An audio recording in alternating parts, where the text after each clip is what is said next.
이렇게 포럼에 참석해서 감사하시고, 물론 바쁘신 분들은 또 가고 그러셨지만, 오늘 우리 진 감독 원장께서 좀 깊이 있는 말씀을 몇 가지 중요한 것을 제시를 한 것도 있고, 또 거기에 따른 오늘 이 세션별로 나오는 내용을 저희들이 정리를 잘해서 그쪽에서 저한테 주문이 좀 왔습니다. 상세히 좀 해서 이 내용을 좀 펄쪽으로 정리를 좀 해서 좀 넘겨줬으면 좋겠다. 그래서 지금 현재 박근혜 정부에서는 금융개혁, 지금 여러 가지 현안들이 많이 지금 준비하고 있고 그렇습니다. 오늘 이 포럼이 굉장히 한 부분이 축을 또 이룰 수 있는 그런 계기가 되기를 바라고, 오늘 제시된 내용 부분에 대해서는 한 점 빠짐없이 잘 정리해서 전달해 줄 수 있도록 하겠습니다. 주제 발표에 넘어가기 전에는 주제 발표 부분에 대해서는 한 15분 정도가 할애되겠습니다. 그래서 이명현 우리 부원장님이 은행 산업 경쟁력 제고 방안에 대해서 말씀을 드리겠습니다. 오늘 이렇게 뜻깊은 세미나에 저를 발표자로 초대해 주셔서 감사드립니다. 그러면 제가 오늘 한 15분, 20분 정도 은행산업의 경쟁력 제고 방안에 대해서 말씀을 드리겠습니다. 그래서 순서는 이제 현황을 먼저 말씀을 드리고, 그 다음에 경쟁력 강화 방안에 대해서 제가 몇 가지 말씀을 드리겠습니다. 서론입니다. 잘 아시리라 생각합니다. 글로벌 금융 위기 이후에 우리나라 은행이 굉장히 어려운 그런 상황에 놓여 있는 게 사실입니다. 그래서 지금 잘 알고 계시겠지만 2008년에 이제 글로벌 금융 위기가 난 이후에 그 이전과 이제 좀 우리가 경제 상황이나 이런 걸 비교를 해본다고 하면 특징적인 것이 이제 저금리입니다. 예전 2008년 이전보다 금리가 굉장히 낮은 수준으로 지금 계속되고 있고, 아시는 것처럼 또 최근에는 또 한국은행이 기준금리도 낮췄고요. 또 성장률 자체도 예전에 우리나라가 두 자릿수 성장을 한 적도 있었고, 그래서 5%, 7% 이렇게 성장하다가 글로벌 위기 이후로는 지금 2%, 3%대 정도 저성장으로 가고 있습니다. 근데 이렇게 저금리가 계속되고 또 저성장 이러면은 은행이 수익이 내기 굉장히 어려운 것입니다. 그러니까 금리라는 것은 어떻게 보면 은행이 파는 상품들에 대한 가격입니다. 그리고 가격 자체가 낮아진 거라서 그 가격 가지고 은행이 이제 고정 비용도 많이 들어가는데 그런 비용을 다 충당하고 수익 내고 하기가 어렵고요. 또 성장률이 낮아지면 기본적으로 은행에서 돈을 빌려가지고 대출해가지고 투자하는 사람이 적어지기 때문에 또 은행이 장사하기 힘들고, 그래서 그런 어려운 여건에 있다 이렇게 볼 수 있습니다. 또 비용 구조도 우리나라 은행들이 대부분 직원들을 이제 정규직으로 해서 단일 호봉제로 가다 보니까 이렇게 호봉 순으로 사람들이 쭉 나열되어 있는데 고령화되고 해서 비용이 굉장히 높아지는 그런 문제도 생기게 되고, 그래서 그런 문제도 있습니다. 또 아시는 것처럼 언론이나 또 사회적인 전체 여론이 은행이나 이런 금융회사에 대해서 인식이 안 좋습니다. 또 최근에 정보 유출되고 이런 것들 때문에 그런 전반적으로 인식도 안 돼서 상당히 어렵다 이렇게 볼 수 있습니다. 그래서 은행 수익, 이렇게 이제 은행이 경영 환경이 안 좋아져 수익성 떨어지고 하면은 무슨 문제가 있겠나 생각을 할 수 있겠지만, 수익성이 떨어지고 이렇게 해서 은행이 어려워지면, 그래서 은행이 적자를 낸다든지 부실기업이 된다든지 해가지고 은행이 망하던가 하면은 사실은 일반적인 기업이 망하면 크게 경제 전체에 영향이 없을 수 있지만, 은행이 망하면 이게 금융 전체 시스템 리스크로 연결이 돼서 다시 위기가 올 수도 있고 이런 문제가 있습니다. 그래서 우리가 은행이 어떤 수익성을 좀 개선하는, 그래서 좀 경쟁력을 강화하는 그런 방안을 좀 우리가 생각해 봐야 될 필요는 분명히 있다고 하겠습니다. 먼저 우리나라 은행이 어떤 상황에 있는지, 현재 지금 어떤 모습인지, 그거를 몇 가지 그림으로 제가 현황을 보여드리겠습니다. 먼저 성장성입니다. 그러니까 은행이 얼마나 규모를 키워가고 성장을 잘하고 있냐 이런 건데, 뭐 이 그림에 이제 뚜렷하게 나타납니다. 왼쪽 그림이 이제 국내은행 총 자산 추이인데요. 막대 그래프는 이제 자산 규모니까 뭐 그건 계속 늘어나는 것 같은데, 보시면 꺾은선 그래프가 이제 성장률입니다. 분명하게 나타나는 것이 2008년에 이제 글로벌 2008년 말쯤에 이제 글로벌 위기가 났죠. 그러니까 그 영향이 이제 2009년부터 나타나는데, 2008년까지는 보시면은 은행 총자산 증가율이 10%가 넘었습니다. 그렇죠? 뭐 13%, 12% 이렇게 됐는데, 글로벌 위기를 맞은 2009년에 뭐 마이너스로 떨어졌고요. 그 다음부터도 회복을 하는데 성장률이 그 전에 비해서 굉장히 떨어져 있는 걸 볼 수 있습니다. 그래서 최근 3년간은 3%대 정도 성장률, 그 정도에 오르고 있습니다. 다음 은행 이익을 보겠습니다. 당기 순이익인데요. 뭐 이렇게 매년 국내은행이 얼마나 수익을 내는지 막대 그래프로 나와 있습니다.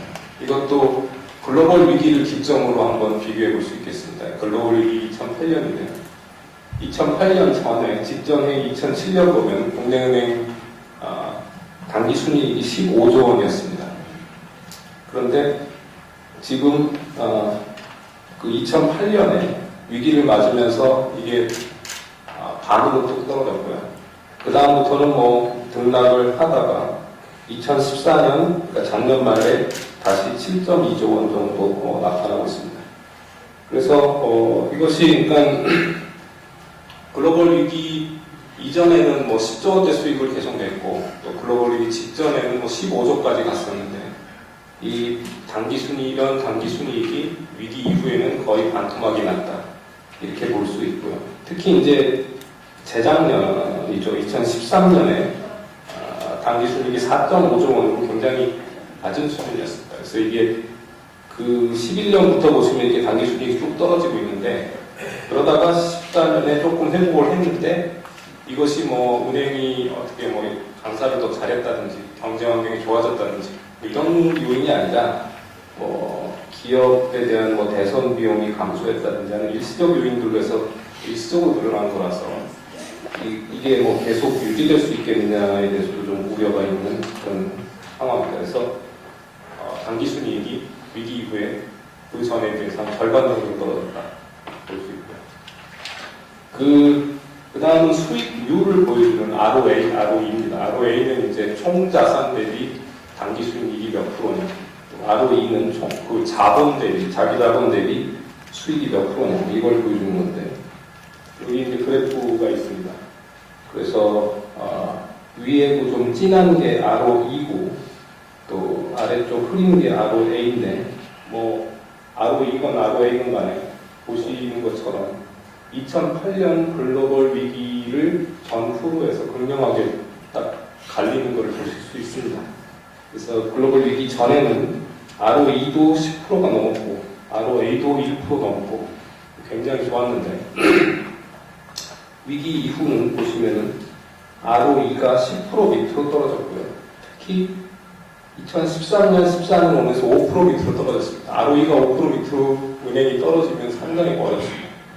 그 다음에 ROA도 뭐 1% 밑으로 떨어진 건데 2012년부터는 0.5%도 안 되는 그런 수준입니다. 그래서 제가 어디서 얘기를 듣기는 시티은행 같은 데서 이제 시티 아시아 태평양 그 IR 이런 거 할 때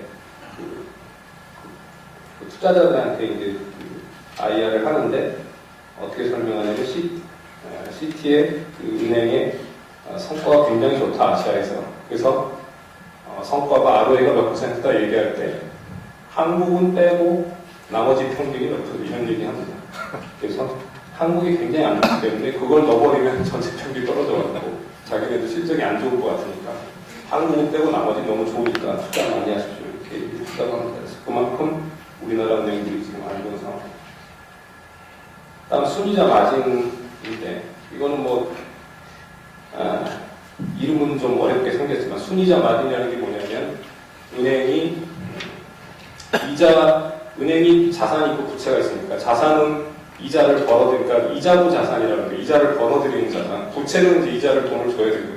그래서 이자를 받는 자산으로 받고 부채로 줬을 때 그 나머지가 그 이자 차익일 텐데 그게 이제 얼마나 수익률이 되느냐 이게 이제 순이자 마진인데 우리나라 은행들에서 순이자 마진이 중요한 이유는 다음 페이지에 제가 말씀드리겠지만 우리나라 은행들은 다른 선진국들 은행에 비해서 이자로 벌어들이는 수익이 대부분을 차지합니다. 그러니까 이자가 아닌 수수료나 무슨 방카슈랑스 이런 거에서 수수료 받는 이런 비이자 수익 비중이 너무나 적고 이자 수익으로 90% 이상의 수익을 내기 때문에 이자 수익으로 낼 수 있는 수익률을 말하는 이 순이자 마진이 굉장히 우리나라 은행에서는 중요한 역할을 차지합니다. 근데 순이자 마진 보시면 요 아래 흐린 그래프인데 보시면 글로벌 위기 이전부터도 해서 계속 떨어지고 있습니다.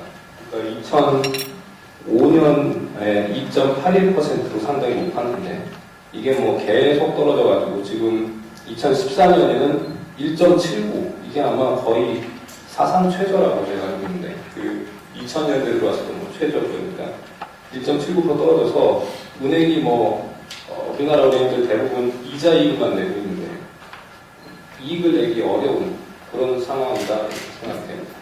순이자 마진이 또 왜 떨어지냐? 이거는 여러 가지 이유들이 있을 수 있겠죠. 기본적으로 이제 저금리라서 기준금리가 떨어지니까 이자 마진도 떨어지게 되고요. 또 은행들이 이제 경쟁도 심하게 한다 이런 것도 있고. 그러니까 금리가 떨어지면 이 은행의 마진도 떨어집니다. 왜냐하면 우리나라 은행들은 이자를 얻게 되는 이자부 자산이 이자를 지급하는 이자부 부채보다 큰 구조를 가지고 있습니다. 그래서 금리가 오르면 수익도 오르고 떨어지면 수익도 오르고 이렇게 이런 구조로 되어 있고요. 또 잘 아시겠지만 은행에 대해서 사회적 인식이나 여론이 안 좋아가지고 예대 마진을 높게 가져가기 힘든 그래서 조금 이렇게 올리면 언론에서 굉장히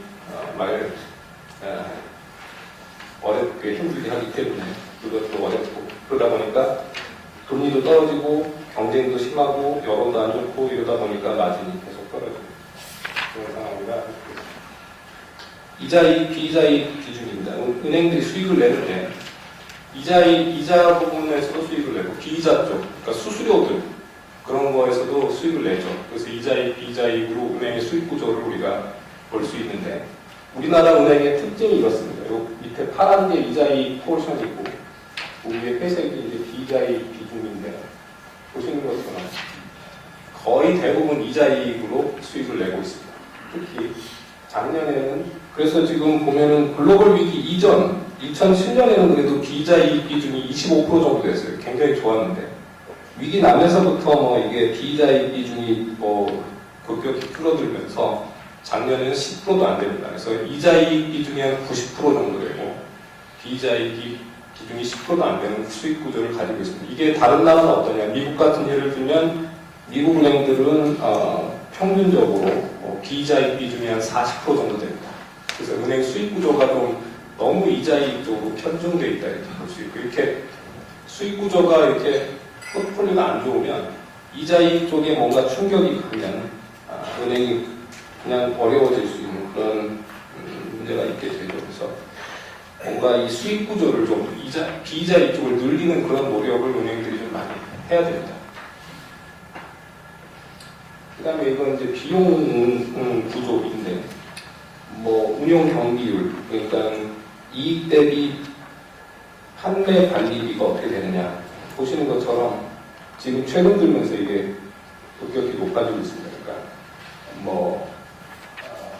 글로벌 위기 전후에가지고 40% 중반 이렇게 있다가 최근에 이제 50% 넘어갔는데 이게 이제 좀 인건비 비중이나 이런 것들 비용이 좀 많이 든다. 그래서 비용 효율성이 좀 악화되고 있지 않나 이런 생각이 듭니다. 지점당 당기순위, 임직원당 당기순위, 그러니까 얼마나 그 생산성이 높으면 사람 하나가 얼마나 수익을 많이 내느냐 이것도 보시는 것처럼 최근에 떨어지고 있습니다. 지금까지는 어떻게 보면 수익이나 생산성 측면에서 봤고, 지금부터는 이제 얼마나 건전하냐 이거를 좀 보여드리는데, 생각보다는 굉장히 건전합니다. 그건 제 생각에 이제 감독 당국에서 열심히 감독을 하고, 또 여러 가지 글로벌 위기 나면서 세계적으로도 금융에 대한 규제도 강화되고 이러면서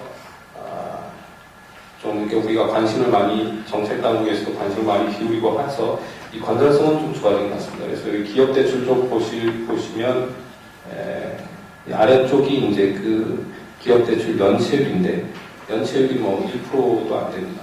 그다음에 가계 대출 쪽도 이제 우리가 물론 잠재된 위험은 그 규모 자체가 크니까 크다고 할 수 있겠습니다. 하지만 지금 물론 그래프 자체는 2009년부터 이 연체율이나 보장이하 열심히 올라가서 좀 문제가 아니었나 이 생각하고, 또 2012년부터도 좀 내려오고, 그래서 이게 어떤 문제가 있을까 생각할 수 있지만, 이 숫자를 보시면 1%가 안 됩니다. 그래서 물론 지금 잠재적으로 가계부채가 이제 계속 늘어나고 있고, 소득 대비 부채도 늘어나고 있고, 그래서 갚을 여력이 있겠냐, 우리가 걱정은 당연히 해야 되고 워치를 해야 되지만, 현재 상태로 건전성에는 크게 문제는 없는 그런 상황입니다. 은행이 이제 자본 적정성인데, 은행이 자본 갖고 있는 거는 뭔가 예기치 못한 무슨 손실이나 충격이 왔을 때 그걸 얼마나 감내할 수 있냐, 버퍼를 보여주는 건데, 글로벌 위기 이후에 은행 보고 자본을 더 많이 쌓아라 이런 규제들이 많아졌습니다. 그래서 보시는 것은 2008년 이전에 비해서 이후가 오히려 자본 적정성이 더 좋아졌습니다. 그래서 은행들이 아까도 본 것처럼 부실 채권이나 이런 건전성 쪽도 지금 상태는 크게 문제 없고, 자본 쪽도 괜찮다 이렇게 보시면.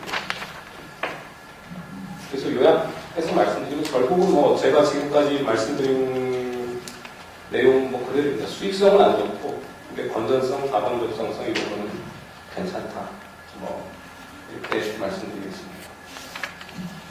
그러면 수익성이 안 좋으니까 은행도 좀 수익을 개선해서 좀 수익을 많이 내고, 그래야 좀 시스템 리스크에서도 우리가 조금 멀어지고, 그래서 안정적인 금융 시스템이 운영이 될 수 있고, 그런 측면에서 은행도 좀 수익을 좀 내야 되지 않겠나, 더 좀 수익을 올려야 되지 않겠나, 이런 생각을 좀 하게 되는데, 제가 생각하기에 제일 큰 문제는 금융회사에 대한 우리 국민들의 신뢰가 굉장히 낮다는 그런 생각을 해봤습니다. 그래서 신뢰도 낮고, 그 다음에 금융회사에 대한 인식도 좋지 않다고 생각합니다. 그래서 특히 이제 은행에 대한.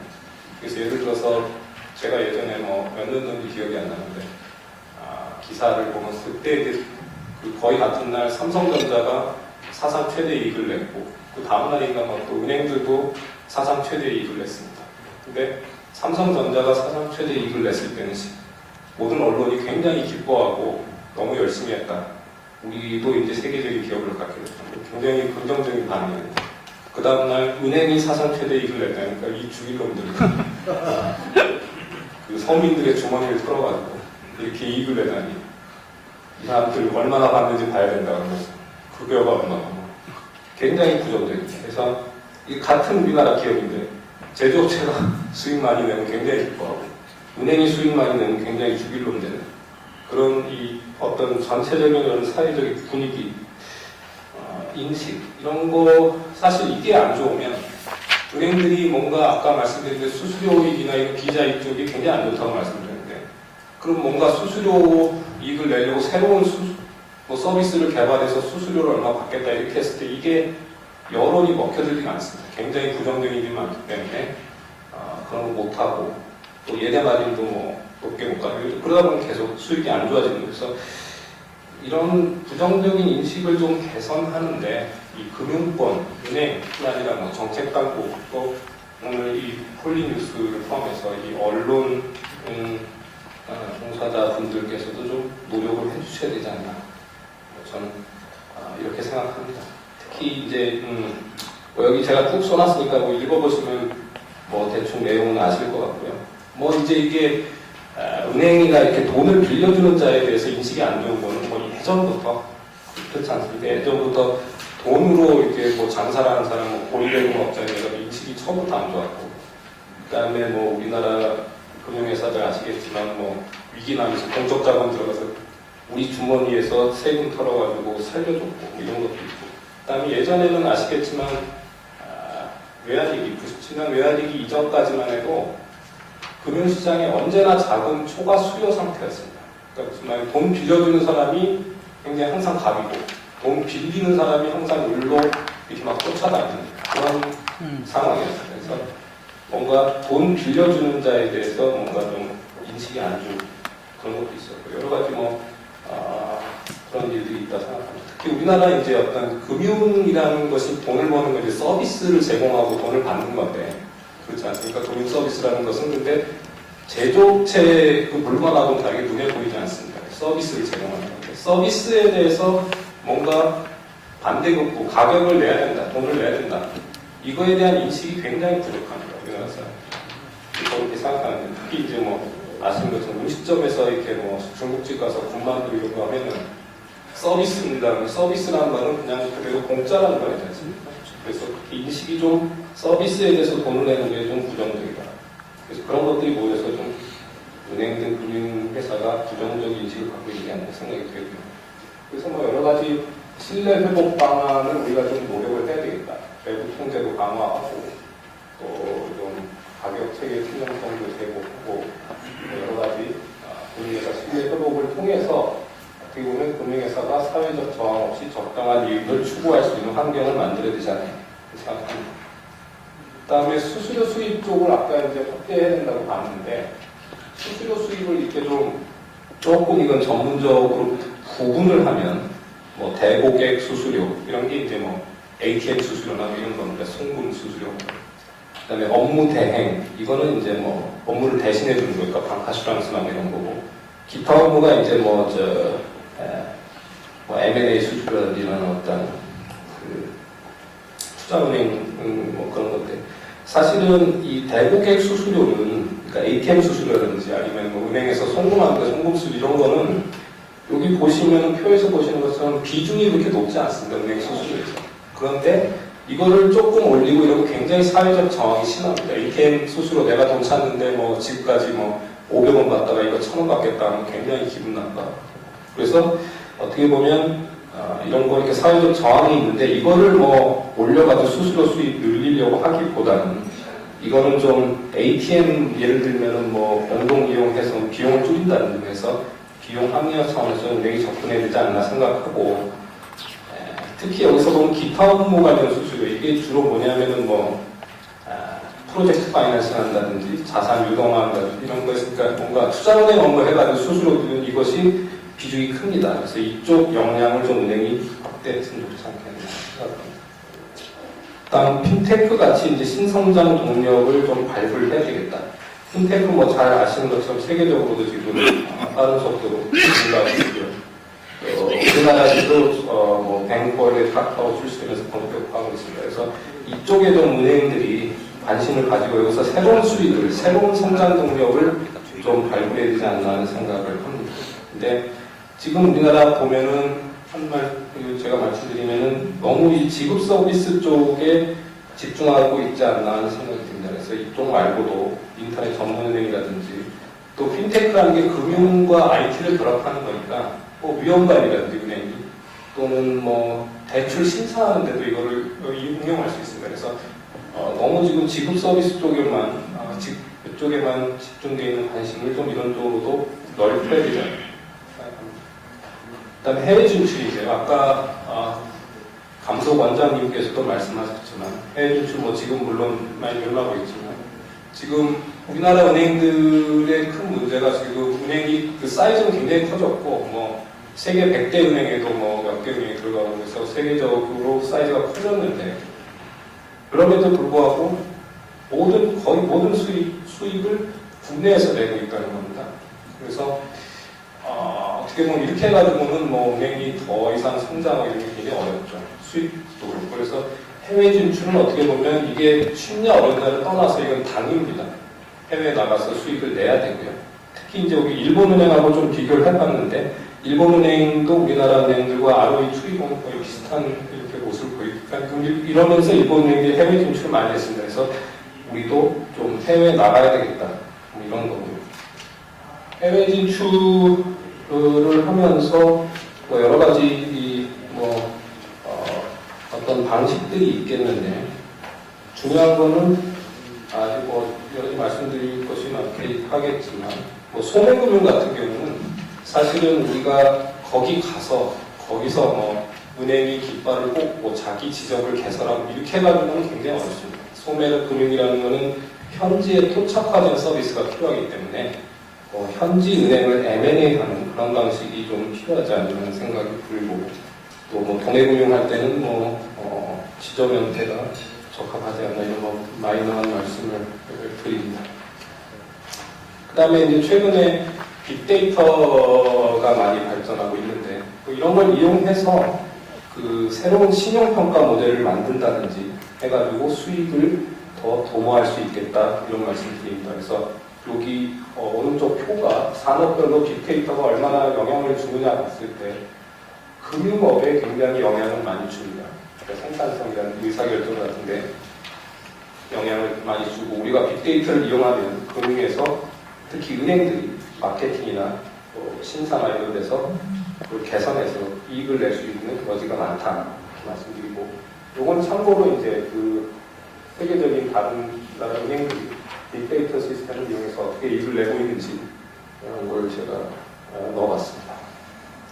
다음에는 뭐 항상 나오는 얘기지만 지배구조 개선을 해야 되겠다. 지배구조 얘기는 많이 나오는 얘기 때문에 제가 대부분을 생략하고 여기 이제 ANZ라고 뉴질랜드 은행인데 여기 은행의 사회이사들이 어떤 사람들인가를 보면은 대부분 전문 경영인들입니다. 은행을 굉장히 잘하는 사람들이 사회이사를 들어갑니다.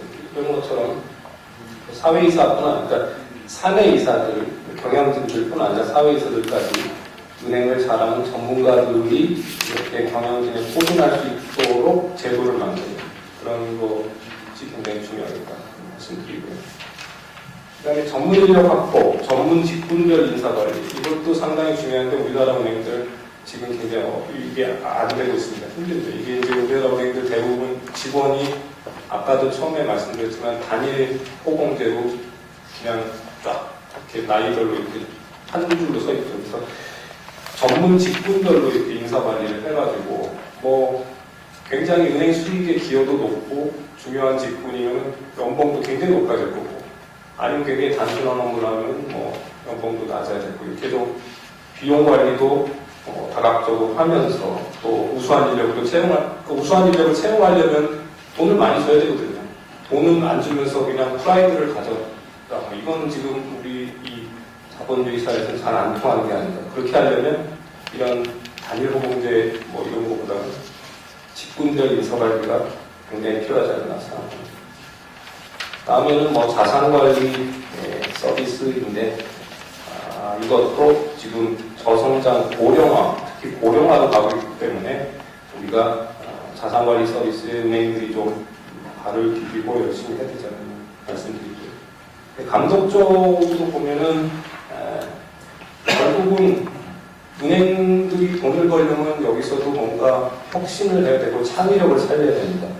그러기 위해서는 사전적인 규제보다는 사후적인 감독을 강화하는 것이 더 중요하지 않나 이런 생각을 합니다. 그래서 새로운 뭐 상품을 개발하고 서비스를 개발하고 경쟁력을 높이려면 사전적으로 뭐 하지 마라 이렇게 막아놓으면 그게 굉장히 어려우니까 그런 거는 좀 줄이면서 금융에서의 자율성을 확대하면서 그 대신 사후적으로 은행이 금융에서 잘못한 게 있으면 책임을 확실하게 묻는 그런 시스템으로 이렇게 감독이나 규제 시스템이 나가야 되지 않을까 생각해봤습니다. 네. 이병윤 부원장님 발표 잘 들었습니다.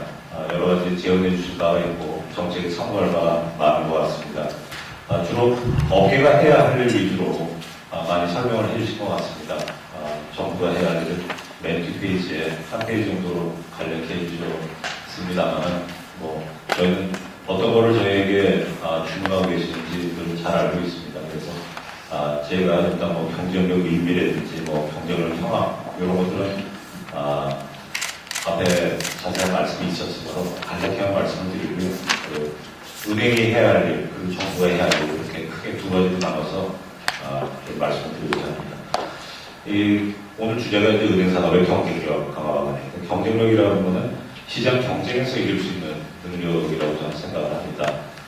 이러한 힘은 결국 고객으로부터 나온다고 생각을 합니다. 고객의 니즈에 얼마나 충실하느냐, 그리고 아까 말씀드렸다시피 은행 산업에 대한 전반적인 불신과 사회적인 어떤 공적 기능에 대한 요구가 굉장히 많은데 결국 고객이 어떤 서비스를 하느냐와 관련이 있다고 생각을 합니다. 그래서 고객 만족을 경쟁자들을 물리치고 내부 고객인 주주 투자자 그리고 외부의 고객인 소비자들로부터 선택을 받아야 은행 산업이 경쟁력을 갖추게 되는 건 아닌가 그렇게 생각을 합니다. 내부 고객인 주주나 투자 선택을 받으려면 역시 은행 산업이 수익성이나 성장성이 높아야 됩니다. 앞서 이병현 부원장 좋은 말씀 많이 해주셨는데요. 굉장히 어렵습니다. 특히 수익성 부분이 어렵고요. 건전성 부분은 저희가 외환위기 이후에 트라우마가 있어서 정부에서도 집중 관리를 해왔고 그리고 국제적으로도 규제가 강화되는 추세이기 때문에 건전성 부분은 나쁘지가 않습니다. 그렇지만 역시 은행 산업이라는 게 돈을 벌어야 고객의 사랑을 받고 주주의 사랑을 받는 것이라고 생각을 합니다. 저희가 이용하시는 고객 만족도를 조사를 해보면 은행 산업의 만족도는 확실히 영국, 미국보다 낮고요. 아주 많이 낮은 것은 아닙니다만 경쟁력 평가는 거의 우간다 수준이라고 저희는 동의하지 않습니다만 그렇게 많이 비하가 되려 합니다. 그리고 다른 업권과 비교를 하더라도 보험업권, 증권업권, 사실 은행업권이 좀 앞섰습니다만 이제는 많이 따라잡힌 상황이라고 생각을 합니다. 그리고 더더욱이나 은행 산업은 돈 벌기 어려운 상황인데 치열한 경쟁의 측면이 있습니다.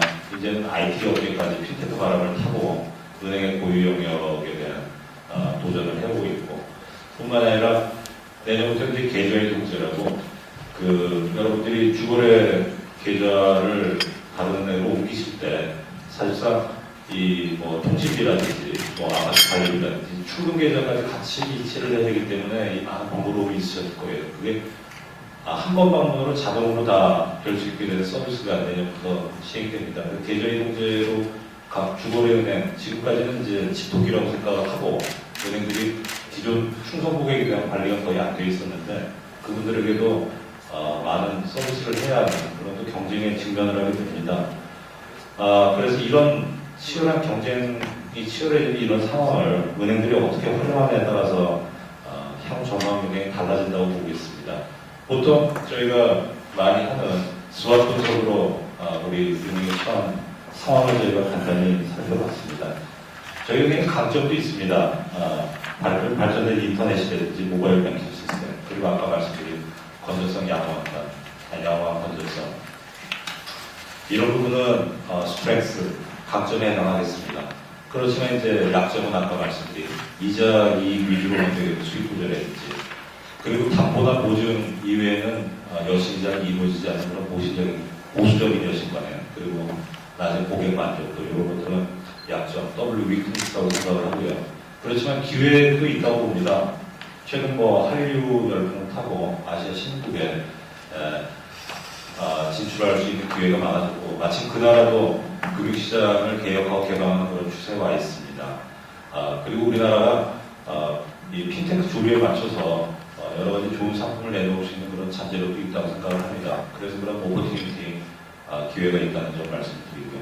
그렇지만은 여전히 위기 상황이 큰 점을 저희가 부인할 수 없을 것 같습니다.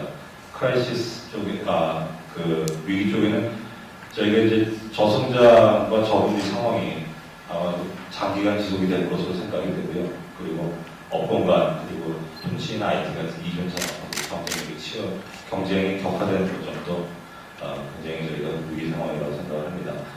이런 위기와 약점 그리고 기회와 강점 중에서 어느 쪽이 더 강하게 작용을 할지 그리고 어느 쪽을 더 잘 은행들이 활용할지에 따라서 앞으로 미래가 달라질 거라고 생각을 합니다. 그래서 지금까지 했던 것처럼 이자의 중심의 수익 구조를 계속 유지한다든지 그리고 기존 서비스의 대고객 수수료 이런 쪽에 의존을 만약에 한다고 그러면 결국 미래가 밝지 않다고 생각을 합니다. 그래서 앞으로 기회 상황을 잘 살펴나가야 할 거라고 생각을 하는데 그 은행이 나갈 방향은 앞서 뭐 좋은 말씀 많이 해주셨습니다만 제일 중요하다고 생각하는 해외 진출과 핀테크 관련된 얘기만 좀 말씀드리도록 하겠습니다. 우리나라 은행들이 해외 진출, 해외에서 벌어들이는 소득은 굉장히 미약합니다. 잘한다는 이제 신한은행 정도가 해외에서 한 10% 정도 수익을 벌어들이는 걸로 알려지고 있습니다. 그리고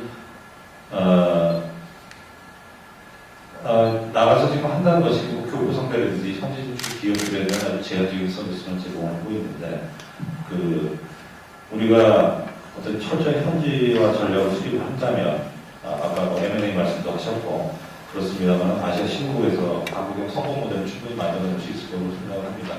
그런데 요즘 아시아 신구 위주의 해외 진출만 고려를 하고 있는데, 신구 같은 경우에는 사실 복잡한 금융 모델이 발달해 있지 않기 때문에 거기서 어떤 저희가 창의성을 발휘해서 시장 점유율을 높이는데 약간 한계가 좀 있는 것 같습니다. 과거 일본 차례를 봐도 그렇고요. 그래서 선진국 시장도 역시 어렵지만 저희가 도외시에서는 안 될 것으로 생각을 하고요. 그리고 새로운 금융 서비스, 핀테크 개발과 활용에 역시 열심히 해야 될 것으로 생각을 합니다. 사실 이 핀테크가 과연 그렇게 중요하겠느냐, 이게 뭐 철자적인 폭풍 아니냐라는 의심도 많이 있는 걸로 알고 있습니다.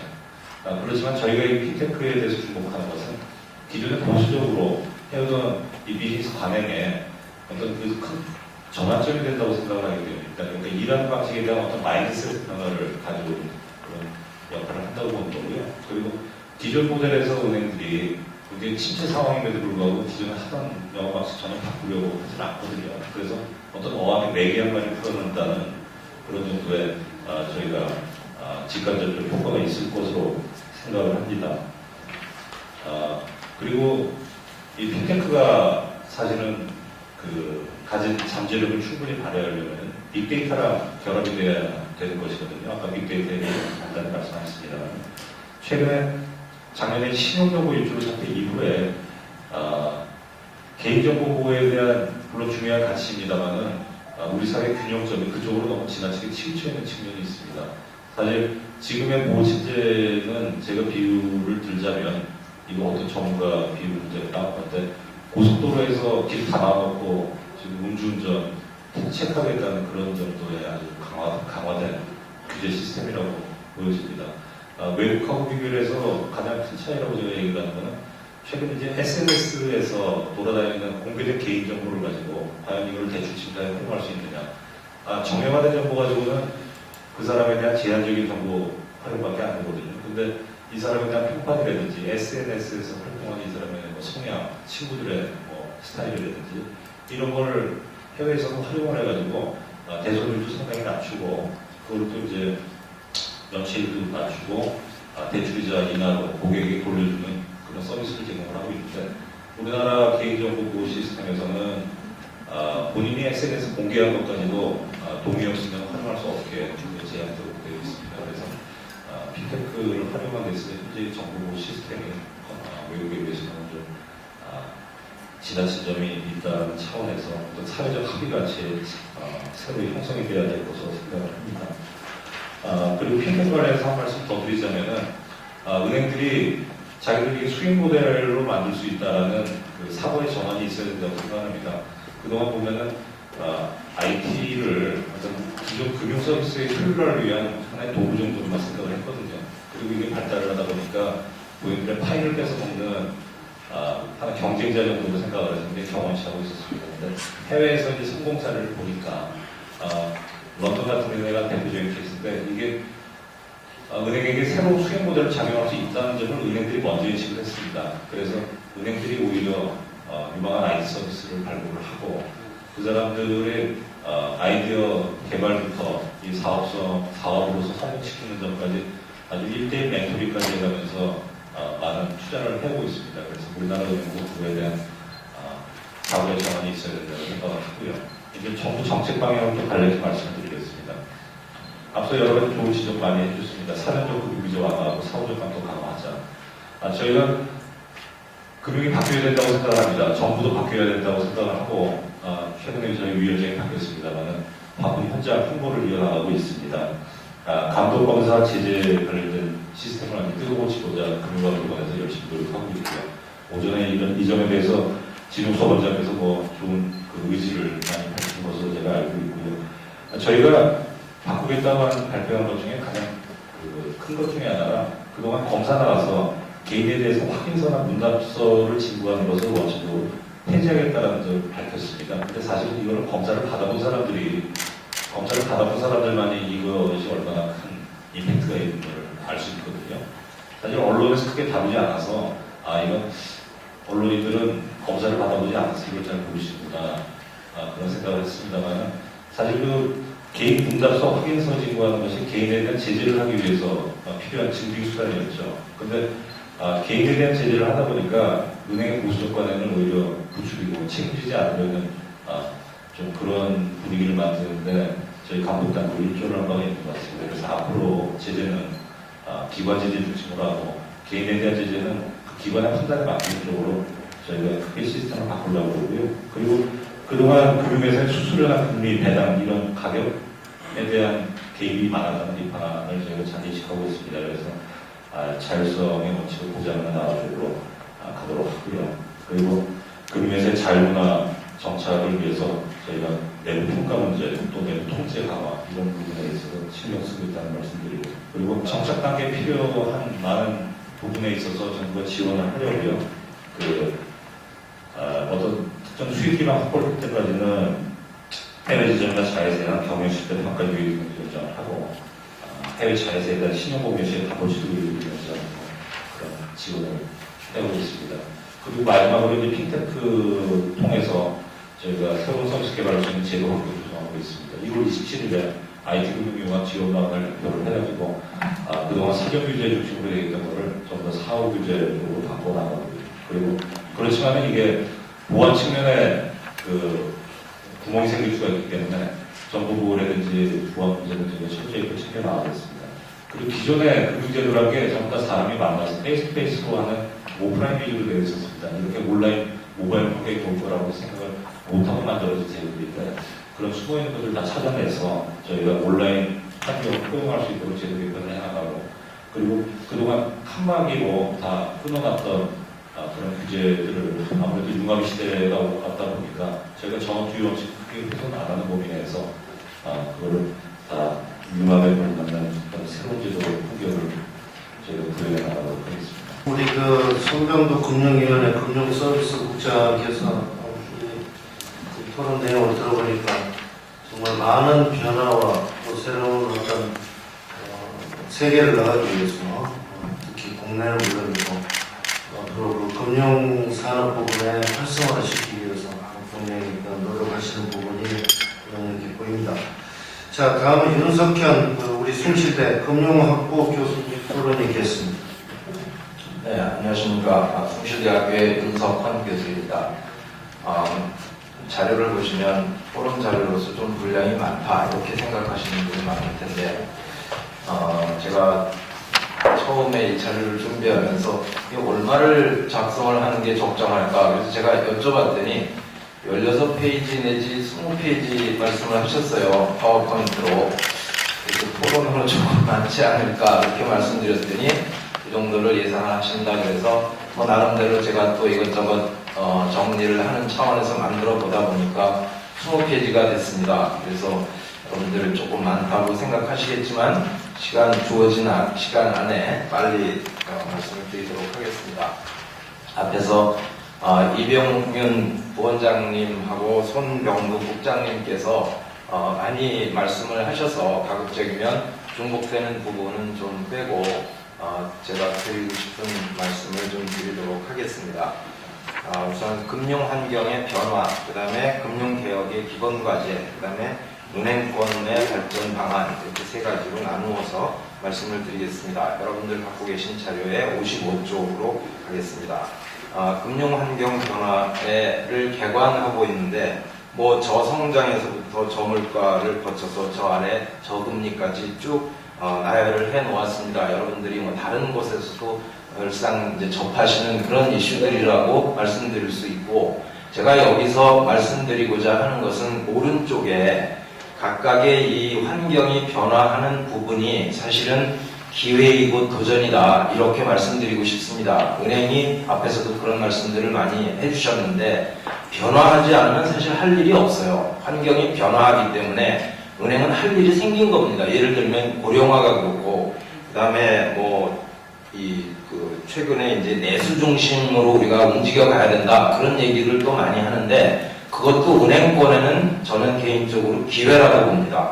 앞에서 두 분이 모두 국제화 강조를 하셨는데 그것도 기회라고 생각을 합니다. 핀텍도 물론 기회입니다. 물론 잘해야 되고 그러다 보면 이제 위험이라든지 이런 것들이 뒤따르게 되니까 감독도 이제 따라서 좀 격상돼야 되는 그런 부분이 있지만 분명히 이것은 기회이고 이것을 잘 활용하면 은행권이 또는 금융권이 다시 한번 올라갈 수 있다. 저는 그렇게 생각하고 있습니다. 그 다음 쪽에 금융산업 현안 과제라는 그 제목의 그 슬라이드가 있는데 왼쪽은 제가 평상시에 생각하는 현안 과제들을 쭉 나열을 해놓았고 그 가운데는 최근에 이제 금융위에서 신임위원장께서 이제 부임하신 직후에 기자간담회에서 나온 여러 가지 주제들이고 그 중에서 6대 핵심 과제라는 게 있는데 그걸 제가 어디 언론에서 봐서 그거하고 이렇게 좀 매치를 시켜봤는데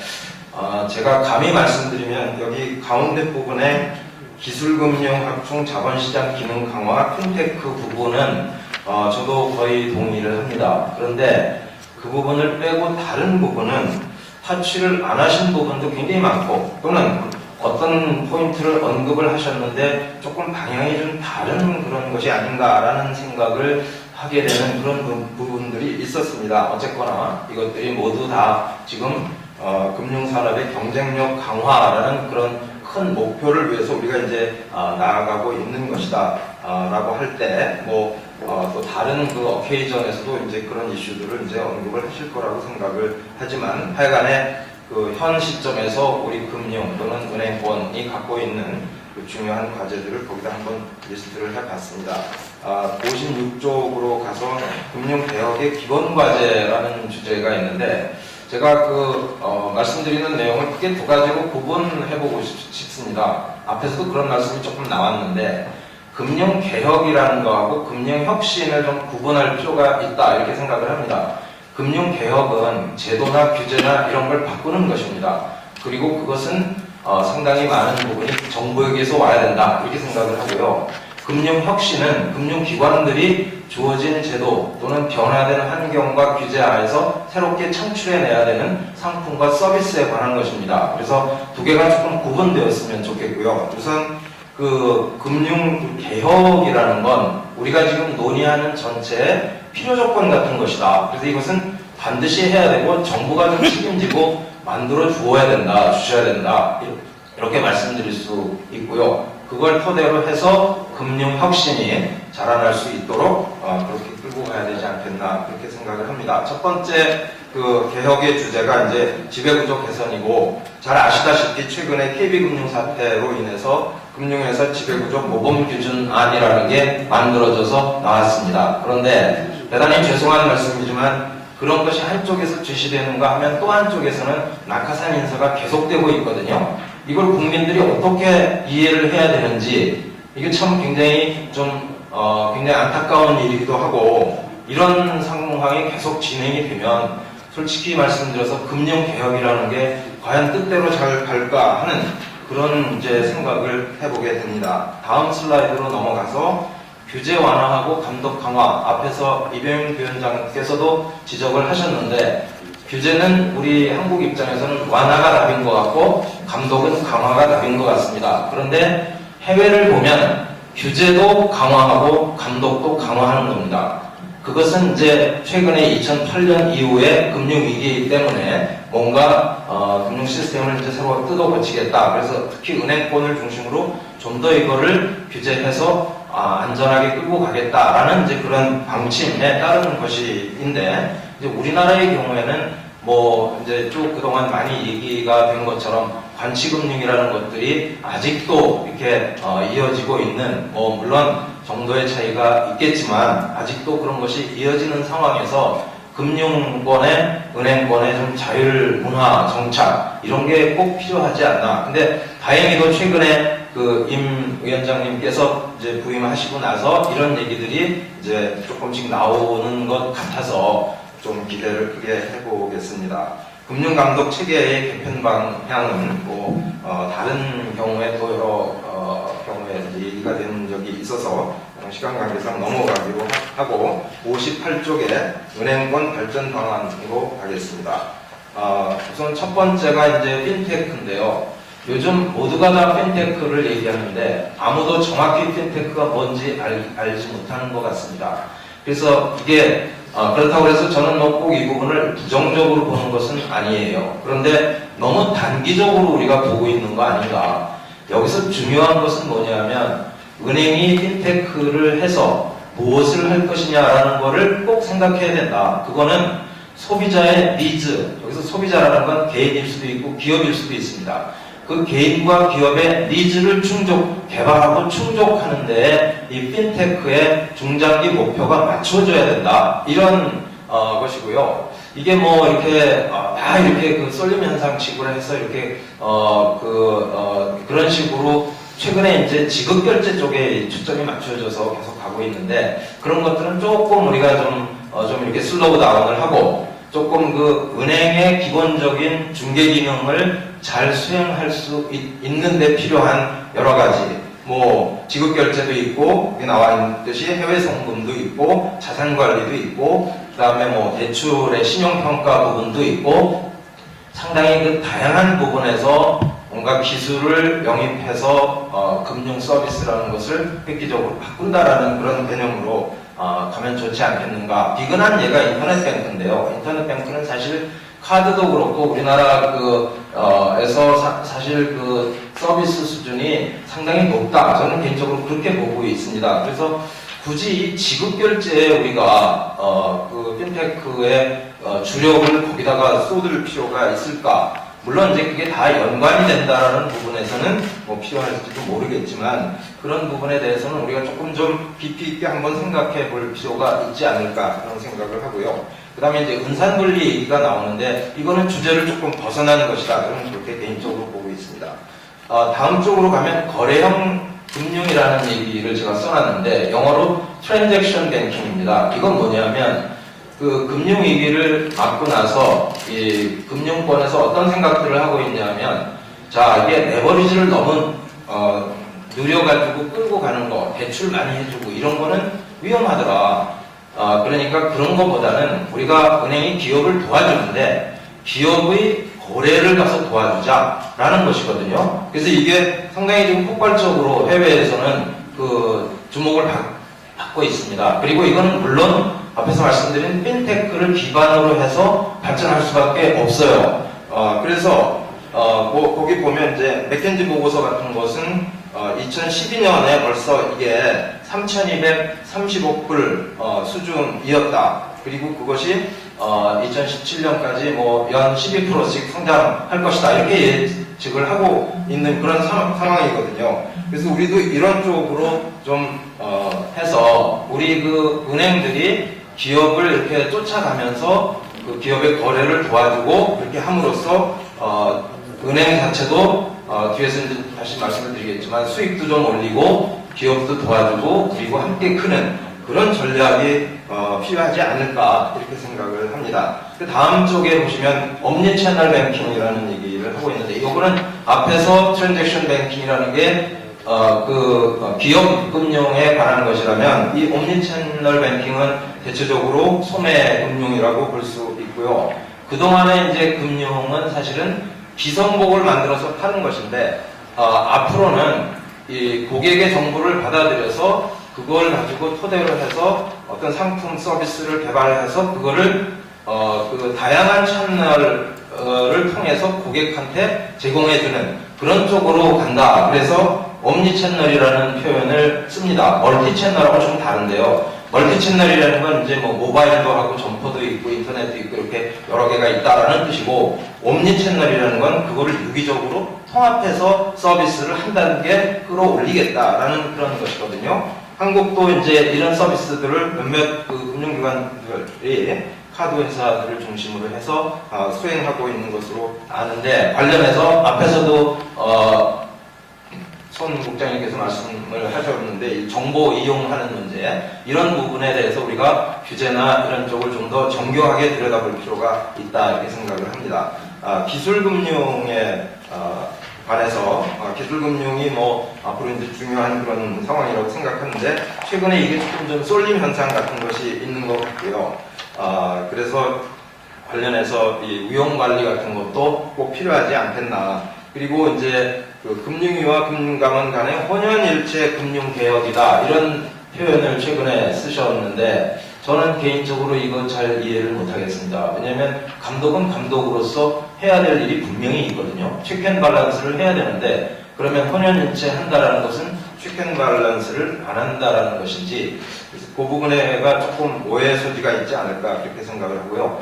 관계형 대출로 넘어가서, 관계형 대출은 이게 긍정적인 면이 물론 있죠. 이제 비대칭적인 정보를 이제 해소하는 그런 수단으로 이제 활용될 수 있고 좋은 점이 있는데, 이게 또 어떤 점이 있냐면 그 동태적 비일관성의 문제가 있습니다. 처음에 은행이 막 도와주는 거예요. 그리고 정보도 습득을 하고 이렇게 되는데, 기업이 크면 나중에 은행을 걷어차고 딴 데로 그냥 시장으로 가버립니다. 그럼 은행은 열심히 투자해서 나중에 건지는 게 없는 것이거든요. 그래서 이것은 밖에서 감독 당국이, 금감원이 이걸 조금 주도한 적이 있는 것으로 아는데, 이렇게 외부적으로 이거를 이렇게 끌고 갈 것은 아니고 은행이 자율적으로 해야 되는 것이다, 그렇게 생각을 하고요. 그 다음에 이제 소매 쪽으로 가서 개인자산관리 종합계좌하고 관련해서 다른 얘기는 빼고, 지금 이제 현재 이 제도는 저희가 아마 도입을 검토하고 있는 것으로 아는데, 영국의 ISA라든가 캐나다에도 RRSP 시스템이 있어서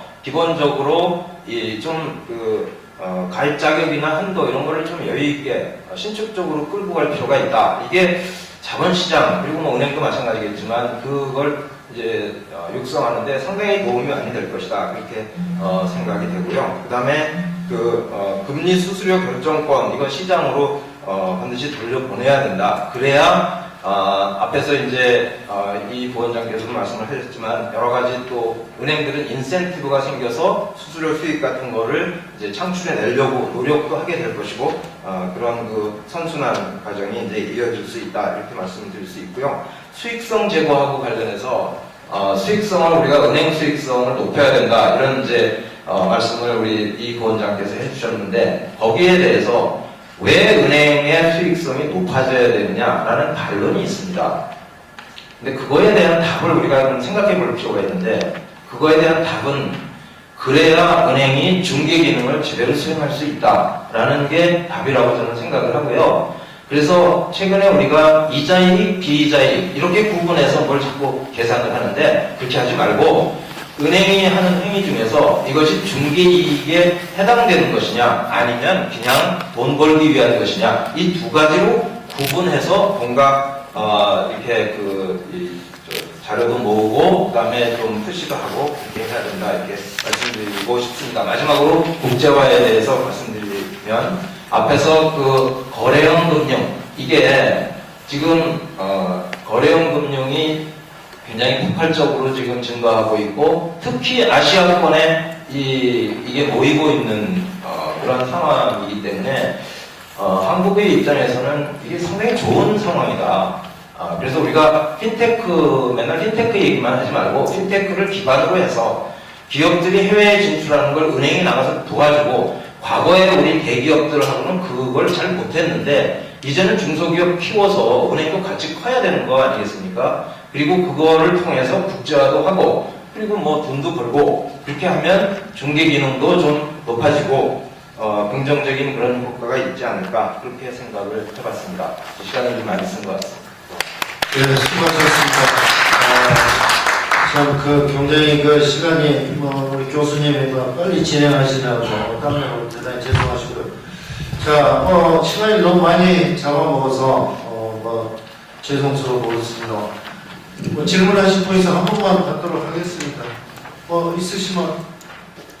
자, 그러면은 이것으로 1섹션 부분에 대해서는 마치겠습니다. 네, 수고하셨습니다. 한 10분 쉬고 2시 반에 이번 섹션의 점검물 토론을 시작하도록 하겠습니다. 감사합니다.